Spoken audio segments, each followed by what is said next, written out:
Halo, assalamualaikum teman-teman. Saya hari ini sedang bersama Dalam Gelegar dari Kebumen. Amin, amin. Kita lagi bincang-bincang nih di Sempor. Jadi ceritakan sedikit untuk ini di Dalam Gelegar untuk para sahabat-sahabat kita ini. Silakan. Dalam Gelegar ini kan membawa gagrak. Banyumas. Oh, jadi memang mungkin teman-teman sedikit pengetahuannya tentang gagrak Banyumasan ya. Itu Ki, kalau untuk Banyumas itu kan perbedaannya ada di Punokawan ya misalnya. Jadi kayak tokoh Bawor itu kan kalau di Banyumas itu justru malah menjadi anak yang pertama kan. Iya. Nah, macam itu. Kajeng ini. Mau piring. Nggih, monggo-monggo sekecakaken. Niku perbedaane napa mawon antara gagrak Jogja kali Banyumasan sing saged dipun terangaken niku napa mawon? Di antaranipun niku. Nah, perbedaan itu banyak, Mas. Perbedaan itu gagrak Banyumas dari segi, kalau dari segi serpent itu hampir mirip sama Jogja, cuman kalau sama Solo itu lain. Cuman ada beberapa yang agak beda dalam tutukan gendingnya, cuman mirip banget dibuang. Nah, terus yang membedakan itu dalam sulukan, cengkok itu juga udah beda. Terus dalam sulukan juga, kalau cakepan atau lirik itu sama, cuman cengkoknya itu udah lain. Terus iringannya juga udah lain.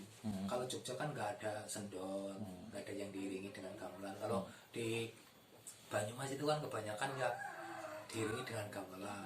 Misalkan wilulang rineko jalmo, nah itu kan nanti gamelan ngiringi. Sama ini ya. Pertama itu kalau janturan ya. Kalau Janturan sebenarnya itu nggak bebas ya? nggak Nggak ada patokannya? Nggak ada patokan. Cuman kalau menurut Suwargi Mbak Gino Siswo Sarito, itu biasanya kan dia itu memakai tuntunan yang zaman dulu. Jadi masih waktu itu kan cara berkembangnya Islam belum pesat kayak sekarang. Jadi masih kejawen, itu biasanya pakai gong wilaheng gitu. Kalau sekarang kebanyakan pakai yang ambuko wiwarahing carito. Nah, kalau saya itu besok insya Allah lain.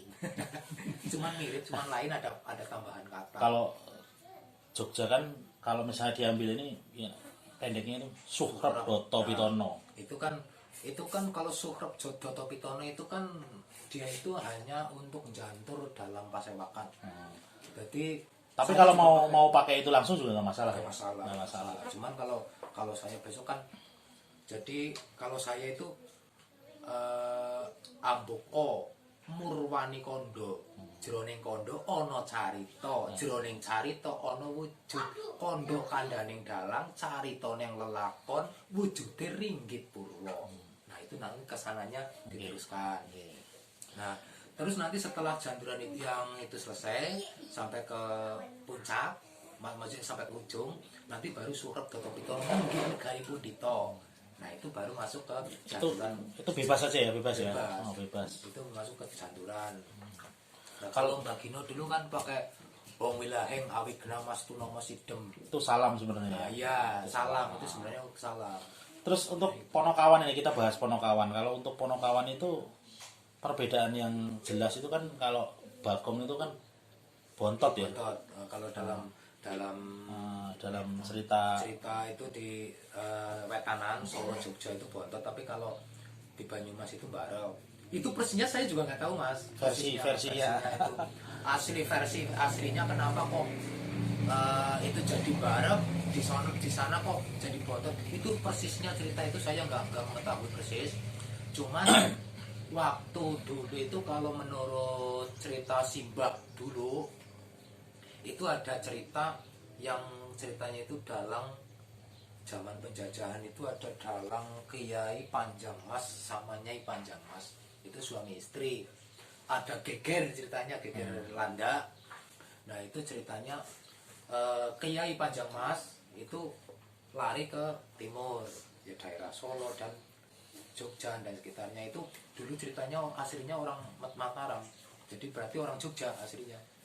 Nah, terus Nyai Panjang Mas itu larinya ke barat, berarti begitu berikut di Banyumas, terus di Jawa Barat itu larinya Nyai Panjang Mas, ceritanya begitu. Saya itu juga cuma cerita. Nah, di situ namanya orang hidup kan perlu mencari nafkah. Nah, itu Kiai Panjang Mas kan megang semua buku-buku lakon, semua pakem-pakem lakon itu kan Kiai Panjang Mas megang. Gitu. Nah, kalau Nyai Panjang Mas berhubung udah hidup sendiri tanpa suami, istilahnya udah pisah sama suami ngetan si istri ngulon. Nah, itu namanya orang hidup kan perlu mencari nafkah ya. Nah, akhirnya cara tembung saiki yo ngamen, tapi nek ngamen terhormat lah ya. Nah, itu dalang. Ya, Nyai Panjang Mas makanya sampai sekarang itu ada dalang wadon. Gitu. Itu ceritanya begitu. Ya. Nah, setelah itu Nyai Panjang Mas itu dalang kan nggak tahu persis pakemnya lakon. Nah, jadi dia itu mendalang apa yang pernah dia dengar, apa yang pernah dia lihat, apa yang pernah dia pelajari dari sang suami. Jadi seingatnya dia saja gitu, nggak sesuai banget sama pakem karena dia itu nggak membawa pakem. Nah, itu mungkin begitu mungkin. Tapi nama Bawor dan Bagong itu kan ada perbedaan tuh. Itu nama Bawor itu kan hanya ada di Banyumas ya. Lazimnya ada di Banyumas itu. Mungkin kalau sebenarnya itu sama apa ya? Sama ya. Bawor dan Bagong itu sama. Satu istilahnya Bagong ya Bawor, Bawor ya Bagong. Cuman Bebas ya, bebas maksudnya itu boleh aja dipakai. boleh. Andai kan Banyumasan menggunakan Bagong pun nggak masalah. Nggak masalah. Cuman kan karena di Banyumas itu punya itu sendiri gitu loh. Kalau Tradisi sendiri. Ya, kalau di Banyumas ya Bawor gitu. Bawor. Itu mas saya itu nggak tahu persisnya soalnya saya juga gimana ya istilahnya dalang boleh dikatakan dalam masa kini jadi semua itu hanya katanya karena saya itu punya guru mas gitu loh. Jadi saya itu juga berguru, jadi saya itu diceritain sama guru. Nah, kalau orang-orang dulu mungkin tahu tapi ya sekarang udah ada seda sih ya. Gitu. Nah, mungkin begitu sedikit cerita dari kisahnya kenapa kok Bawor di sini kok tua, kalau di itu Bagong kok nom gitu. Sebenarnya itu gimana ya, dari segi bicara susah, antara wetan sama kulon juga udah beda sih. Kalau di sini kan ngapak Ya. kalau di sana bago itu kan bago, aslinya kan bago gitu. Tapi kalau karakternya sama ya, gecul, artinya nyeleneh, orangnya nyeleneh terus sama, nggak bisa serius, artinya gampang mudah bercanda gitu. Ya, sebenarnya begitu. Humoris lah gitu ya. Ya, sebenarnya begitu, namanya kawan sih. Tapi yang paling nyeleneh emang Bawor ya. Tapi sama karakternya sama ya. Agak sini Ya. kelihatan. Iya. Cuman ini kalau dibikin kayak Suwargi Dalang Seno Nugroho, kalau di sono Bagong kan luwes. Nggo padu, nggo glacayan niku luwes, tapi nang mriki Bawor kayane karakter Bawor nggih padu niku mandan. Soalnya suaranya gede sih ya, Mas. Suaranya itu gede, jadi kalau untuk dibikin kayak Dalang Seno yang pantes ya gareng. Kalau di sini. Jadi tapi semua itu tergantung dalang ya. Nah, hanya sanggitasi dalang sih, jadi nggak ada patokan apa ya. Nggak punya patokan Bawor harus begini, enggak. Maksudnya niru Bawor harus seperti Dalang Seno, enggak. Tapi kalau disesuaikan dengan segi suara yang pantas untuk Gletchen seperti Dalang Seno, ya gareng. Kan suaranya kecil gitu loh. Kalau di Seno kan misalkan, kalau Bawor kan misalkan udah kan gede. Nah, kalau untuk mendagel seperti Dalang Seno, istilahnya untuk Gletchen lesune dagel koyo Dalang Seno, yang pantas itu ya gareng itu kalau di Banyumas. Itu kalau membaca dari segi suara nih, Mas. Ya. Tapi kalau masalah masalah si dalang itu kepengen bikin bawor dibikin seperti dalang Seno Suwardi ya nggak masalah Itu itu sih. kreativitas masing-masing Ya, kreativitas dan masing-masing. apa ya namanya bakat masing-masing lah gitu. Iya, iya. Jadi Nggak nggak ada ikatan, bebas saja itu. Iya. Cuman istilahnya kalau bawor sebenarnya watak si bawor sih kayak Bagong sih wataknya sebenarnya. Jadi sebenarnya Bawor itu Bagong bukan? Kalau saya bilang tuh lain ya mas. Lain. Tapi ya Lain. kenapa kok ada yang bilang sama ya? Itu karena Perbedaannya di mana? Sama-sama pendek mukanya. nah iya itu Makanya makanya mirip orang, gitu. orang pada bilang sama kan. Cuman kalau Bagong kan gundul. Bawor kan kayak gitu enggak. Kalau Bagong itu kan gundul. Bagong itu gundul aslinya. Gundul. Kalau Bawor ada kalau rambutnya. bawor itu ada kuncungnya, ada rambutnya. Tapi kalau ada beberapa wayang itu juga Bagong ada rambutnya juga, ada juga rambutnya, ada yang Cuman pendek ya. pendek. Cuman ngumpul di kepala itu cuman ngumpul doang. Tapi kalau itu kan dominan kebanyakan dikuncir. Kalau Jadi itu ciri khas ya? gambar aja dikuncir kan. Ciri khas ya, Bawor. Ciri khas itu. Jadi kalau ada kuncirnya itu Bawor gitu. Cuman kalau kuncinya pendek, bundel di atas, itu ya Bagong. Terus dari Wanda juga lain, Mas. Wanda. Bentuk muka ya. Bentuk muka, aduh nggak ada wayang jadi nggak bisa nyontoin ya. Paling itu ya. Muka itu lain. Itu ya. Yang itu kareng itu. Enggak, itu yang itu. Nah, itu kan Bawor.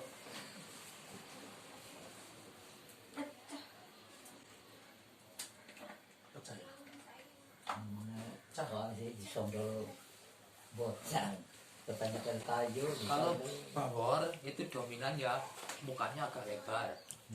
Mukanya agak lebar terus matanya itu agak gede. Itu Bawor. Bagong itu kan gede juga. Tapi masih gedean ini. Terus kalau Bawor itu dobleknya terlalu doblek banget. Tapi kalau Bagong hanya nyumplik. Itu makanya kalau dalang Seno itu untuk menjalankan tokoh Bagong luwes banget. Sebab apa? Sesuai dengan bibirnya si Bagong. Bibirnya itu kan tipis jadi dia itu cerewet gitu. Tapi kalau ini untuk cerewet itu kayaknya kurang ini, yang luwes ya gareng itu kalau untuk cerewet kalau di Banyumas gitu. Makanya kenapa Suwargi Abantus nah itu yang cerewet ya Bagong si gareng gitu. Karena yang luwes ya itu, kalau untuk Bawor kayaknya kurang ini. Jadi masing-masing dalang punya kreativitas sendiri-sendiri. Itu bebas ya. Bebas saja. Mungkin dari teman-teman ada yang pengen dengar sulukan dari Banyumas niki ini. Sulukan. Sedikit aja Ki. Nanti biar tahu perbedaannya di mana gitu. Lang menyangasa songko. Nah itu kan itu sama cengkok, cuman cengkok yang membedakan. Wayahnya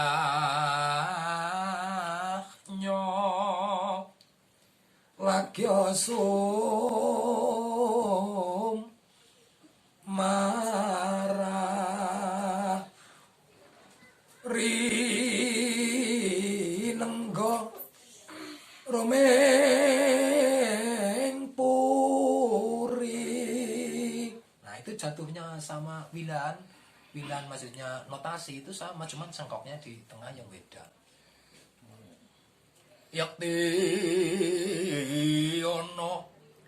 Yakti ono sirman daya. Nah, di Solo itu juga tibanya jatuhnya itu, cuma cengkok beda. Itu sekilas saja ya. Itu kira-kira segitu gitu. Itu bedanya itu. Kalau sulukan itu cengkok Banyumas, cengkoknya itu Banyumas. Jadi sebenarnya Banyumas juga ada notasi cengkok. Tapi kebanyakan dalang di Banyumas itu dia hafal.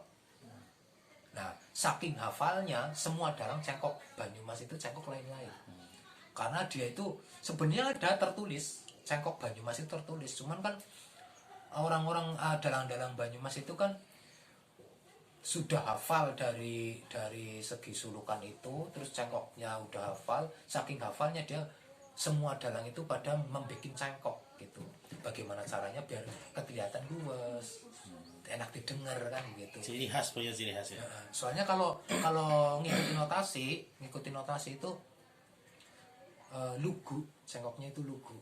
Terus kalau di Solo itu juga ada notasi cengkok tertulis, itu juga ada.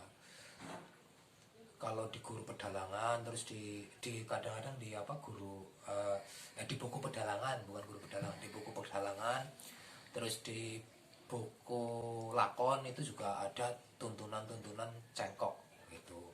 Cuman kalau ngikutin buku ya lugu itu loh. Dan dalang-dalang Solo, dalang-dalang Jogja, dia juga punya karakter, punya cengkok sendiri-sendiri. Jadi nggak murni ngikutin buku kecuali dalam sekolahan. Nah, kalau dalam sekolah lain seperti di STSI atau di SMKI yang jurusan pedalangan itu tetap harus ngikutin cangkok buku, seperti dia lagi belajar, lagi dalam tahap pelajaran gitu loh. Tapi kalau udah dia pun yang lagi sekolah itu pun kalau dalang di luar ya udah bikin cangkok sendiri gitu, nggak terpaku dengan buku. Sebenarnya kalau dalang itu nggak harus terah dalang ya Ki ya, bisa dipelajari ya.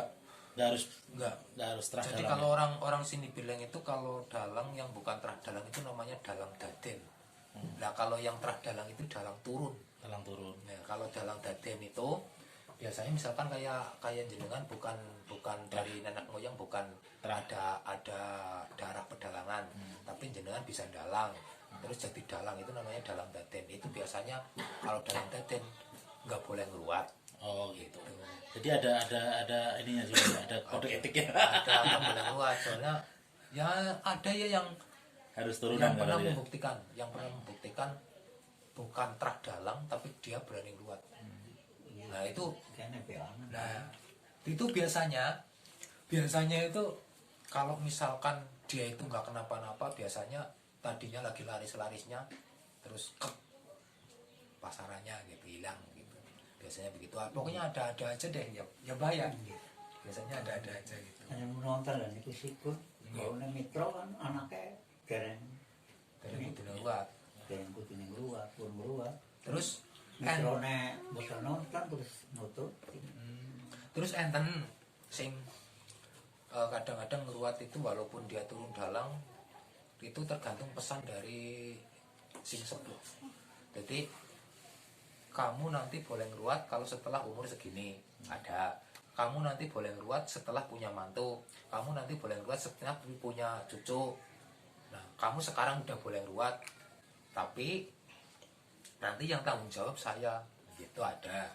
Walaupun saya udah nggak ada, kamu masih umur segini, kamu tak izinkan ngeruat, nanti di sana yang tanggung jawab saya, gitu. Itu mungkin si yang sepuh itu tadi mungkin kan dia udah mumpuni, lebih bertanggung jawab. Biasanya ada yang begitu juga. Ya. Jadi nggak terpatok dengan oh saya bukan ini terus nggak boleh kuat, itu nggak punya patokan. Tergantung wangsit dari sing sepuh. Ya. Nah kadang-kadang ada yang sing sepuh, kamu kalau misalkan masih ada kakakmu, masih ada pamanmu yang lebih sepuh dari kamu, itu kamu nggak boleh keluar. Ya ada yang bilang begitu. Itu nggak sama sih. Apa yang perlu disampaikan ini? Buat anak-anak muda ya sebagai generasi penerus, saya sih untuk sekarang ya saya itu merasa bangga karena sekarang zamannya media sosial, komunitas-komunitas penggemar wayang itu kan setelah ada media sosial. Ya. Awalnya kan berawal dari Facebook. Nah berawal dari Facebook, terus akhirnya bikin komunitas dalam grup Facebook, terus akhirnya kopdar terus akhirnya menyatu dalam dunia nyata, bukan hanya dunia maya. Nah itu untuk penggemar wayang kan begitu. Awalnya kan tetap dari Facebook. Ya. Nah setelah itu mengembang, masing-masing dalang punya komunitas. Kan begitu. Ya. Penggemarnya ini punya komunitas. Bahkan satu orang tidak hanya ikut satu grup, satu komunitas, satu orang bisa ada yang bisa ikut 2 komunitas, 5 komunitas kan begitu. Nah kalau saya itu merasa bangga untuk saat ini karena penggemar wayang itu semakin banyak, bahkan anak-anak kecil sekarang pun sudah dikenalkan wayang. Itu sudah dikenalkan wayang, bahkan ada yang belajar mendalang itu untuk generasi penerus. Terus minimal itu walaupun dianya itu nggak belajar dalang, tapi udah kenalkan wayang, minimal dia itu udah mengenal budaya kita sendiri. Kalau budaya kita bukan kita yang nguri-uri, bukan kita yang nguri-uri, siapa lagi? Nah akhirnya kalau nanti misalkan budaya kita nggak ada yang nguri-uri dari kita sendiri, nanti kan akhirnya diambil orang luar. Sudah ada contohnya, saya nggak akan ngomong. Sudah ada contohnya dulu yang bikin geger. Ayo. Itu kan diklaim. Ya. Nah begitu. Makanya saya meminta dengan teman-teman semua agar tetap kita lestarikan budaya kita. Nah, syukur-syukur para penggemar itu jangan cuma hanya gemar nonton tapi gemar nanggap. Nah ya, seru sekali nih perbincangan kita nih. Sebenarnya masih pengen ngobrol lebih panjang lagi, namun waktu yang harus memisahkan kita. Ya pokoknya ikutin terus channel saya, nanti akan disiarkan di YouTube, channel YouTube kami. Itu aja Madoners. Ada kurang lebihnya mohon maaf. Bila taufik wal hidayah. Assalamualaikum warahmatullahi wabarakatuh.